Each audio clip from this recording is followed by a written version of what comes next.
मैं आपको इस स्टेज से कह रहा हूं कि पूरे हिंदुस्तान में विधानसभा के चुनाव, लोकसभा के चुनाव चोरी किए जा रहे हैं और इनकी आखिरी साजिश यह है कि बिहार में एसआईआर करके नए वोटरों को जोड़कर, वोटरों को काटकर ये बिहार का चुनाव चोरी करें। और मैं और हम सब स्टेट से आपको कहने आए हैं कि हम इन्हें ये चुनाव चोरी नहीं करने देंगे। इलेक्शन कमीशन ने मुझसे एफिडेविट मांगा और किसी से एफिडेविट नहीं मांगा। कुछ दिन पहले बीजेपी के लोग प्रेस कॉन्फ्रेंस करते हैं, उनसे कोई एफिडेविट नहीं मांगा, मुझसे एफिडेविट मांगा। कहते हैं कि आप एफिडेविट दो कि आपने जो हमें कहा, आपने जो डेटा रखा है वो सही है। उन्हीं का डेटा है, उन्हीं के आंकड़े हैं, मुझसे एफिडेविट मांग रहे हैं। हमने उनसे सीसीटीवी जो वीडियोग्राफी है वो मांगी, मना कर दी। हर चुनाव में नरेंद्र मोदी जी, बीजेपी जीतती है।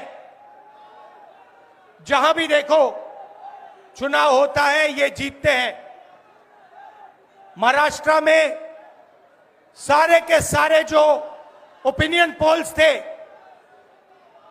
वो कह रहे थे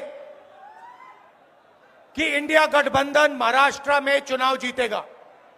लोकसभा के समय हमारा गठबंधन महाराष्ट्र में चुनाव जीतता है। उसके 4 महीने बाद उसी महाराष्ट्र में बीजेपी का गठबंधन स्वीप करता है, चुनाव जीतता है। हमने थोड़ी सी इंक्वायरी की, पता लगा कि लोकसभा चुनाव के बाद इलेक्शन कमीशन ने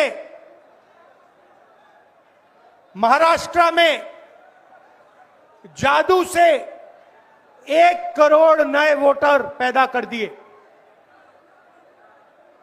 लोकसभा में और विधानसभा में 1 करोड़ वोटरों का फर्क था। और भाई और बहनों, जहां भी ये नए वोटर आए वहां पर बीजेपी का गठबंधन जीता। हमारा 1 वोट कम नहीं हुआ। हमारे गठबंधन को जितने वोट लोकसभा में मिले उतने ही वोट हमें विधानसभा में मिले। बीजेपी को सारे के सारे नए वोटरों के वोट मिले और वो चुनाव जीते।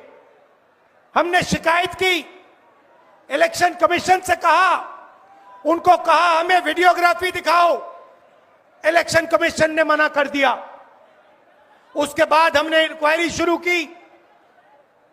कर्नाटक में 1 लोकसभा 1 विधानसभा में हमने इंक्वायरी शुरू की। सारे के सारे रिकॉर्ड निकाले और एक रिकॉर्ड को दूसरे रिकॉर्ड से कंपेयर किया। भाई और बहनों, पता लगा कि एक विधानसभा में